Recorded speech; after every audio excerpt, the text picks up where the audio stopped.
Welcome back to the table for the Friday, January 23, 2026 installment of Market Plus. Dan Hueber is still with us. Dan, I left off one large topic of the week, news of the week, because how much did the non-decision on E15 have on the market?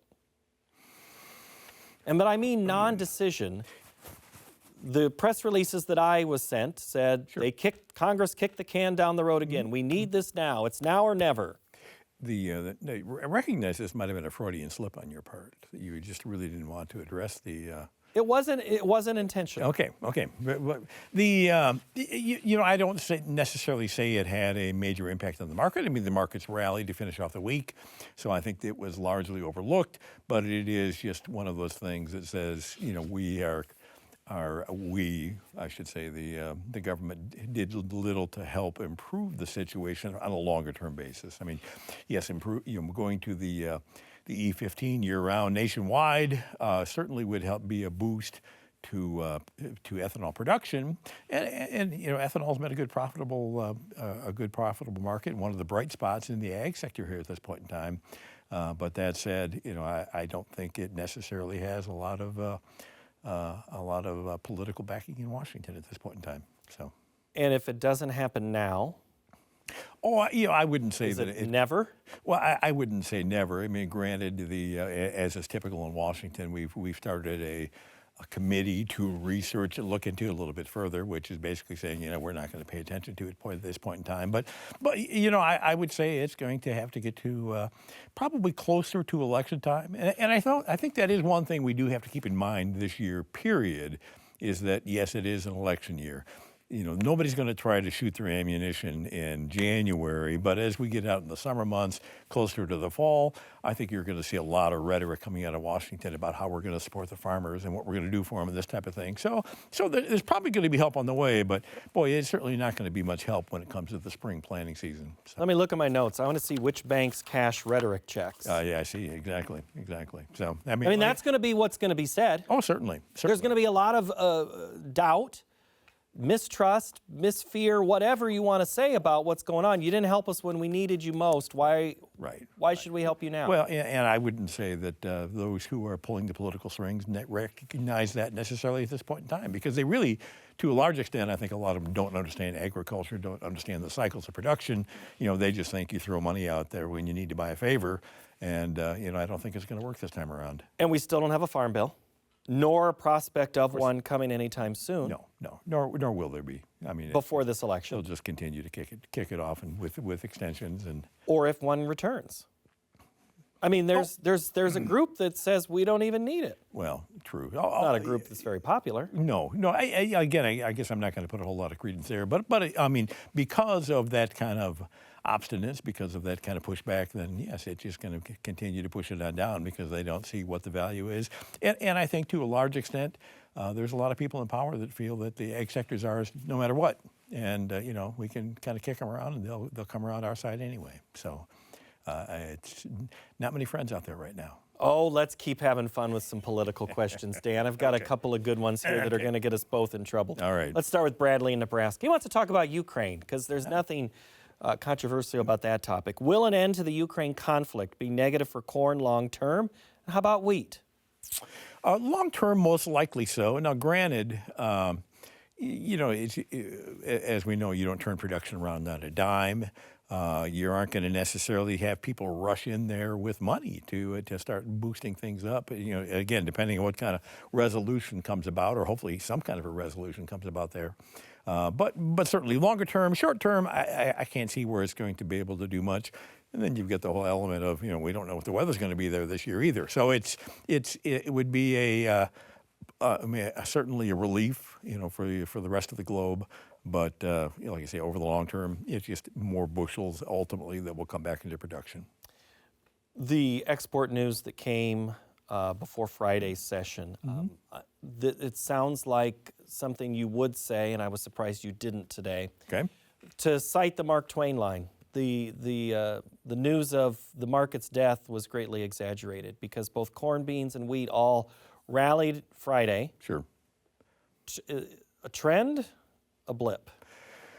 Oh, I would say it's more of a continuation of the ongoing pattern that we've been witnessing. So keep in mind, markets before the export sales came out were all a little bit higher for the corn wasn't. Corn was pretty much unchanged, but wheat and soybeans were already higher for the week. This just gave them a little bit of an extra boost.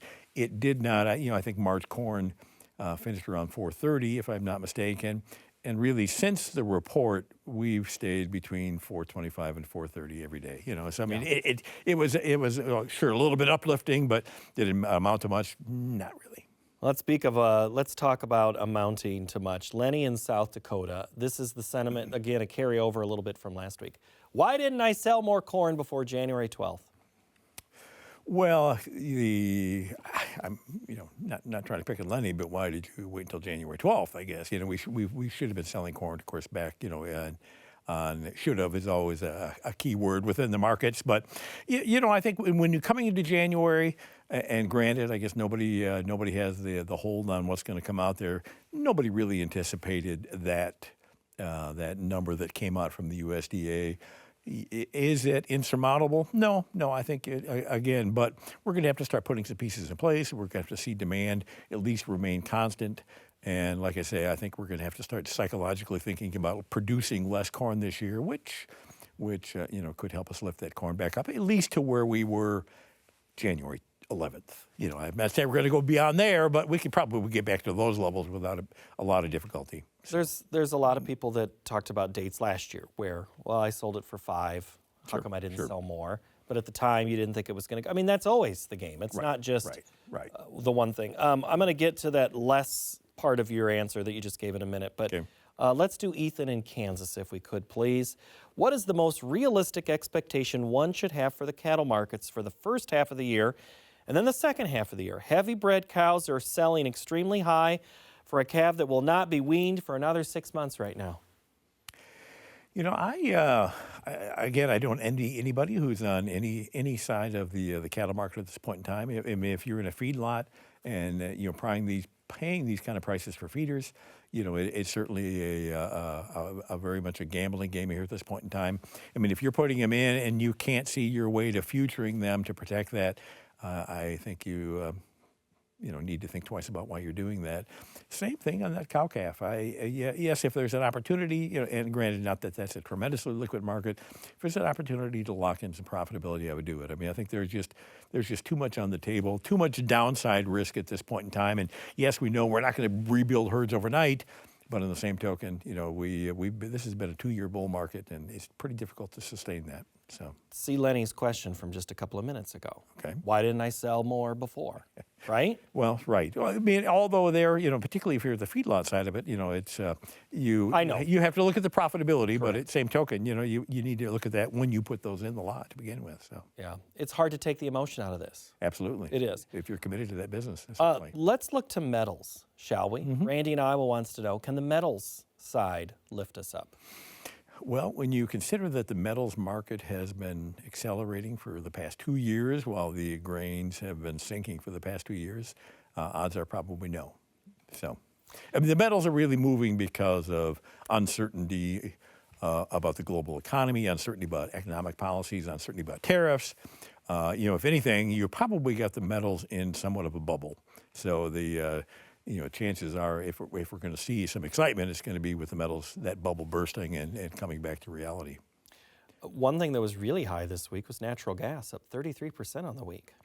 Well, and again, cold snap coming in. So, I mean, it's... Only that? You don't see any of the global issue right now? And again, maybe I'm being naive there, but no, I think it was an overdue reaction, but I think it was primarily this weather onset. Well, let's overreact one more time okay. for our last question, and that's Denise and Alan asked this one, and they said, maybe it's just time to start thinking about limiting production like we did in the 80s. Mm-hmm. Well, of course, number one, that would mean a discussion of a farm bill, which, of course, is not happening to begin with. It would be a challenge. I actually, from personal bias, I've always maintained that, we were probably, or from a federal expenditure standpoint, we probably spent less back on those years when we had set-aside programs because you set aside acres that probably shouldn't have been producing anyway. grain was tied up until you reached certain thresholds where it was then released. So it really, and granted, the government accounting never really accounted for that properly. It always looked like a great expenditure, but it wasn't. All that said, I do think the current system is more equitable as far as letting the market theoretically tell us what we should be planting, having crop insurance as the backstop, as your government-sponsored put. But on the same token, when you get into these depressed periods, which again, I think we probably could be struggling with for the next 4 to 5 years yet, boy, it makes it, you start looking for new alternatives, and I think that discussion should be had. Not that we're going to go back to that, but the discussion should start, and unfortunately that's not happening. You always enjoy history. Is there more history to look at some of those other programs from before? I mean, or have we already extracted the best of what worked or what could work in the current environment? You mentioned crop insurance. That's something that's different than before. Yeah, and again, I think crop insurance is an element that should remain. I think it served a great purpose. The same token, the only thing that's really going to turn us, what will ultimately turn us around is going to be trying to stimulate demand. And yes, we tried to do it with renewable fuels. We tried to do it with ethanol. And I mean, ethanol truly was the element that brought us up into the highs in the early part of the century. But we need something new. We need to develop something new, and it's probably got to be a combination of some type of back off in production. Is economics going to be enough to do that? I think that's probably going to start affecting us this year. And again, we've already heard story after story about banks saying, this is probably not the year we're going to have the checkbook open quite as wide. So. And then you hear oh, no, that's not the story. And then it's always, no, it's my neighbor that's going to have to give up my land, not me. True. I mean, that's the hard part of all this. Right. But, and again, it's this is true, and again, when you want to talk about using a Mark Twain quote, history doesn't necessarily repeat itself, but it oftentimes rhymes. We've seen this cycle turn over time and time again, and I'm afraid we're looking at one of these periods where we're going to see a lot of pain out in the farm sector for the next few years. We were pretty positive until right at the very end. You had to bring that up. I had to bring it up, and I was like, well, it's not appropriate for me to come up with some rhyme with Dan Hueber. I'll just say, there we go. Thank you, Dan. Great to see you. Pleasure to be here. Thank you. Right, Dan Hueber, everyone. And next week, we are going to look at a program that is an agriculture program that is feeding a changing local community. And we're also going to have Double the Analysis with Ross Baldwin and Jeff French. And I also want to say thank you to those who have subscribed to the Market Insider newsletter. New episodes or new installments are shipped to your email inbox every Monday. From all of us here, thank you for joining us and have a great week.